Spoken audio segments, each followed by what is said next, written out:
All right, welcome to another episode of Shoomie's Dreams. This is an old GeoCities webpage that I had way back in the day. I'm seeing remnants of, I think, 1996, some of the files in here. Um, and for the most part, I've been restoring some of the more interactive parts, mainly this marquee at the top, as well as the ability to play music. So, um, you can see the other day I had this playing an MP3 file, and I was concerned over the size of an MP3 file because I think it was around 3 megabytes in size. And way back in the day, GeoCities would only allow you, I believe it was 300 kilobytes of space. So, with that thought, I was like, maybe we should try and focus on reducing the overall size of what's needed to play audio. So one of the things you'll notice here is it says MIDI now, and that's because I have deleted the MP3 file and I am now playing the MIDI file. Now, many of you are wondering, well, isn't that impossible? Well, yes, kind of. It is no longer native in web browsers. However, if you go to the goodies section and you go to Shoomie's soundtrack, I have this whole interface now that lets me read the MIDI file. What I am already reading the MIDI file and I'm playing the audio. So let me show you what's going. Oh, cancel that. Inspect that. So as soon as I go to my network, you're going to see. Did it not? Wait a minute. Let's try that again. Okay, let me show you. First off, there is nothing for MP3, right? And actually, the MIDI file is not loaded yet. As soon as I click to load this, you saw there was a little thing going on there. Here's the MIDI file that was just loaded. And now there are OGG files. See all these OGG files?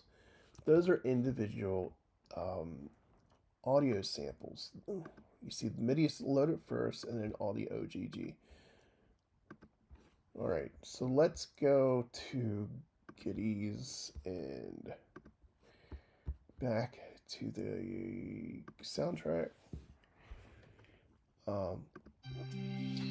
So I've got a audio analyzer going on here that's playing all those audio files at the same time based on the MIDI instructions.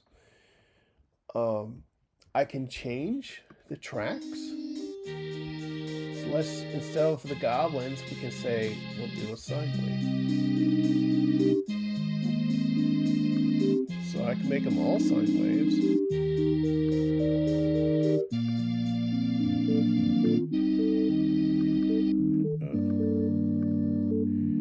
That's getting horrible.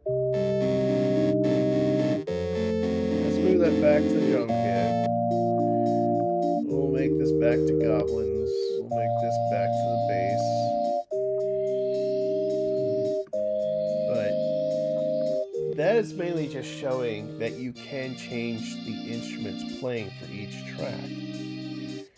And then down here we have the MIDI sequencer or track flow, or whatever you want to call it. I could zoom in on a time period.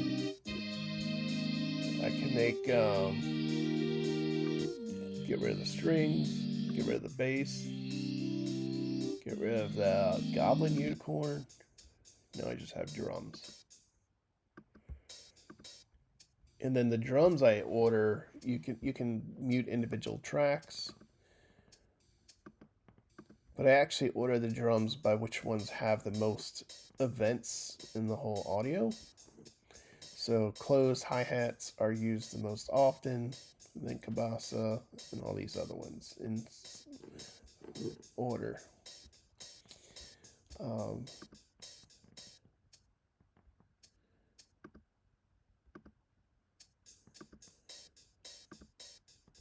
So just having fun with it. I've got a lot of metadata. I've got metadata for the individual tracks up here. Then metadata for the file in all. Additional meta tracks. Some stuff I just don't show on that track view, like this track 1, because there's nothing of interest to show in the visual part of it. It's just a time signature of one event.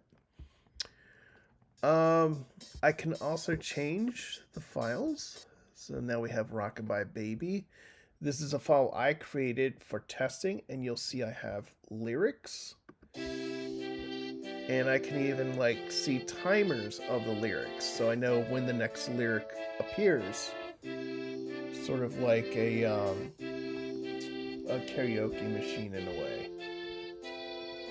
And there we go. We have a little control flow that appears now because there's a lot of events for this metadata track that are based on time instead of the first event.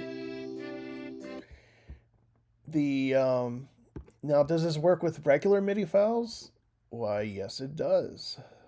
Let me see if this will load up. Usually I'll look for a very large MIDI file online, and here's one that has a ton of tracks. And I've set up my little program to kind of guess what tracks things should be.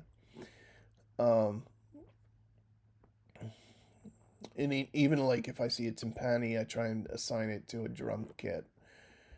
You can see all these tracks. Here we go. And then we can play it.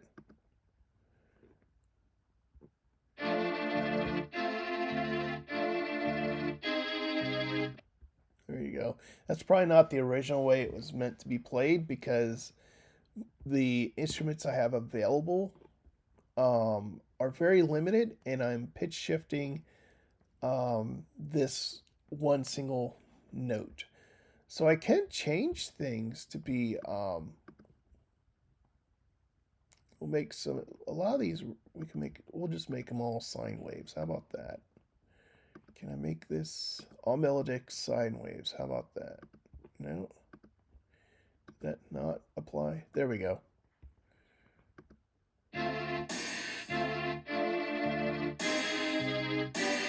It sounds very much the same. I don't... Anyway. The main thing I wanted to see with these larger files were like these change markers. And so you can see I've written in a lot of like metadata markers. Now, I don't work with MIDI sequencing software, so I don't know what the proper way to represent this stuff visually is. So this is me just like messing around, trying to figure out what makes sort of some sense to me so that I can get a feeling for what I'm looking at. Here we go. So we have, there's these things that can select registers, these NRPNs, and then this data writes to that selected register.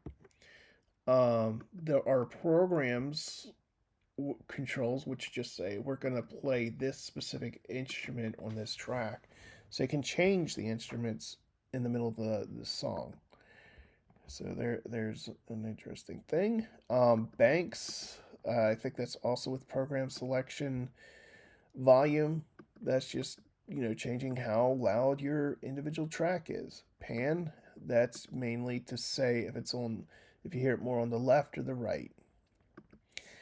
Expression, I'm not sure what that is, but I just have tilde marks there for now. Other, I don't know what that means. It's just stuff I haven't visually represented on the track, so it's just a generic. So reset all controls. Celeste depth, that's the kind of stuff that's there. And then we've got reverb, so I got these little echo marking lines. And yeah. The other thing is, when I was talking about the NRPNs and the data writes, this is, I can actually track what the different tracks are doing with data. And I can watch. I can watch the values change as the audio plays. So that's kind of cool. We got, there we go, tempo change. Let's just show a larger section of this. So this is a meta control track, and I only display this one because there seems to be data along the time. So the tempo keeps changing on this song. We also have a time signature that changes as well. So when I have data to look at, I'll show the track itself in its own little control flow. Again, a lot of metadata for the tracks. And then here's the metadata for the file itself. It's got a lot of events in there.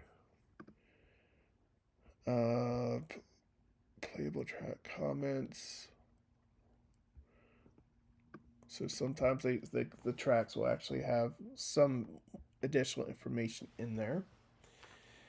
And then these are just all the data registers that are being read from or selected or written to, just for an overview of what's going on.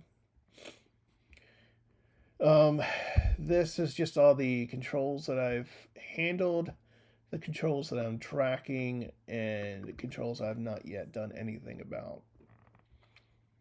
And how often various controls are used in this specific song.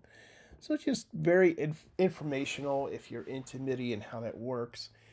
I have tried looking at MIDI metadata about 25 years ago just to list the basic authorship information on a website dynamically.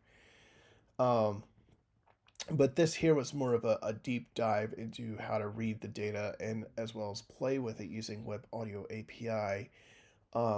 Mainly because I have another project that I'm working on which consists of multiple parts, and I am considering maybe using MIDI in some way as a payload for data, or at least for sounds. And maybe additional information that can be exchanged in an offline distributed way. MIDI files are very lightweight for just giving instructions for music, but they are playable, so that's kind of cool. The other part, well, I'm not going to go into the other part of this just yet. I'm just going to have this on its own.